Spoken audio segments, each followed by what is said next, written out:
Rasululloh sallallohu alayhi va sallam payg'ambarimizni yana bir hadis shariflarida marhamat qilindiki, bu oilani buzilishligi, mo'min musulmonlarning orasida gina kuduratni, adovatni paydo bo'lishligidan aslida muhtaram jamoatlarimiz hech kim xursand bo'lmaydi.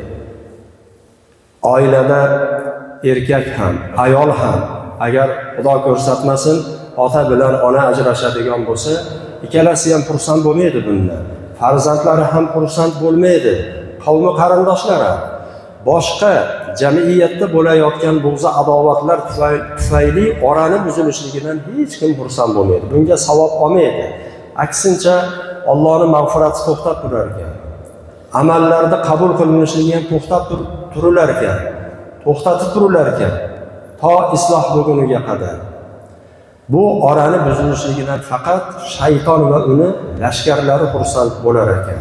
Rasululloh sallallohu alayhi vasallam payg'ambarimiz o'zlarini hadis shariflarida marhamat qiladilarki, inna iblisa yada'u tahtahu inna iblisa yada'u arshahu alal ma. Ya'ni iblis, katta shayton deydilar, o'zini taxtini suvning ustiga qo'yadi, kursisini suvning ustiga qo'yadi.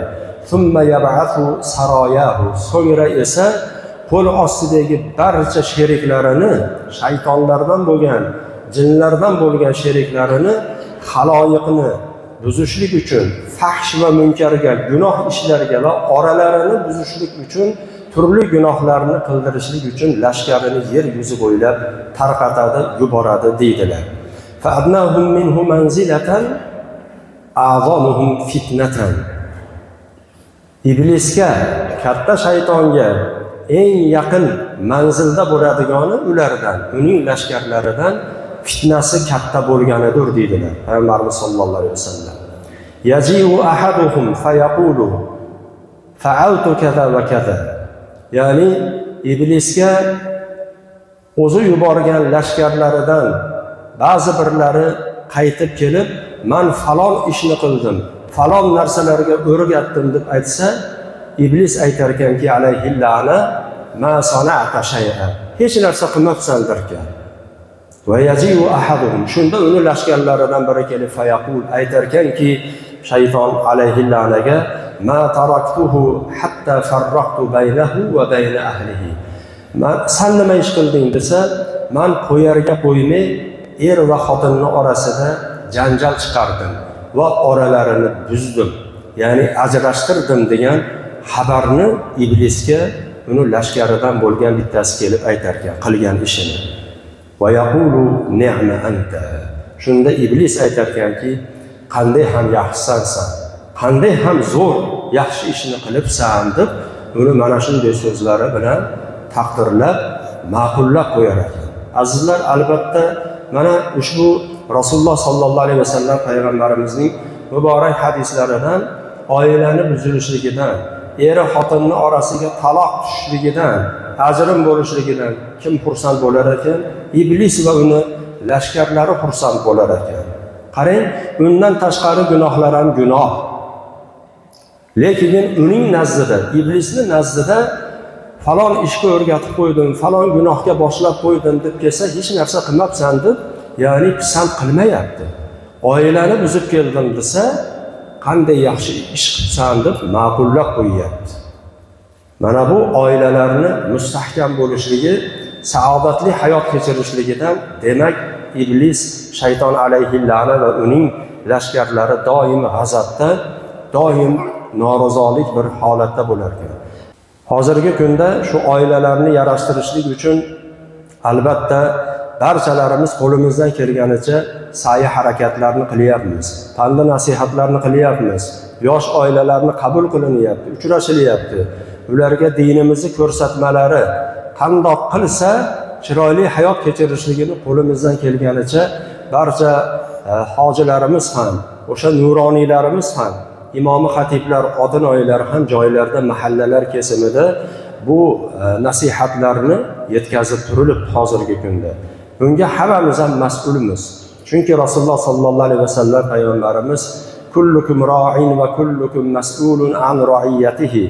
har birlaringiz qo'l ostidagilaringizdan mas'uldursizlar, ya'ni so'ralursizlar deya marhamat qilganlar.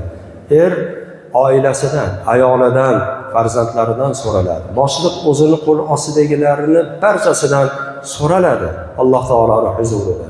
Mana shu hadisni shiorimiz qilib olgan holatda, agar bu oralarni, buzilgan orani isloh qilishlik uchun, ajrim yoqasiga kelib qolayotgan oilalarni yarashtirishlik uchun biz o'zimizni ilmimizni, harakatimizni, yordamimizni, nasihatimizni ayamaydigan bo'lsak, bu eng katta savobga egador bo'lamiz inshaalloh. Chunki o'tgan ulug'larimizdan birlari, agar kishi kunduzlari ro'zador, kechalari ibodatda qiyomul layl qiladigan obidlar maqomiga erishmoqchi bo'lsa, buzilayotgan yoki buzilgan oralarni, o'rtalarini isloh qilsin, tuzatsin deya marhamat qilgan ekanlar. Shu o'rinda Imom Avzoiy rahmatulloh alayhining ham bir ajoyib hikmatli so'zlari bor ekan.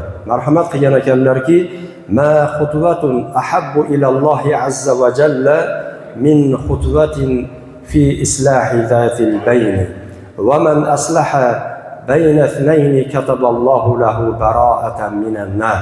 Bu gapni qaranglar azizlar. Alloh taologa bosilayotgan qadamlarning ichida eng suyukli qadam ikki kishining orasini isloh qilishlik uchun yurib borgan, bosilgan qadamlardir deydilar. Agar kimki ikki mo'minning orasini, u eri xotin bo'ladimi, mo'min musulmon birodar bo'ladimi, qo'ni qo'shni bo'ladimi, orasini isloh qilib tuzatadigan bo'lsa, Alloh taolo unga do'zaxdan ozod bo'ldi degan baroatni yozib qo'yadi degan xabarni qilgan ekanlar. Subhanalloh, bu eng katta, ya'ni Alloh taolodan bu baroat, azobidan qutulganlik, omonda bo'lganlik vasiqasini yozilishligini o'zi hammamiz uchun ham eng katta bir oliy saodat hisoblanadi.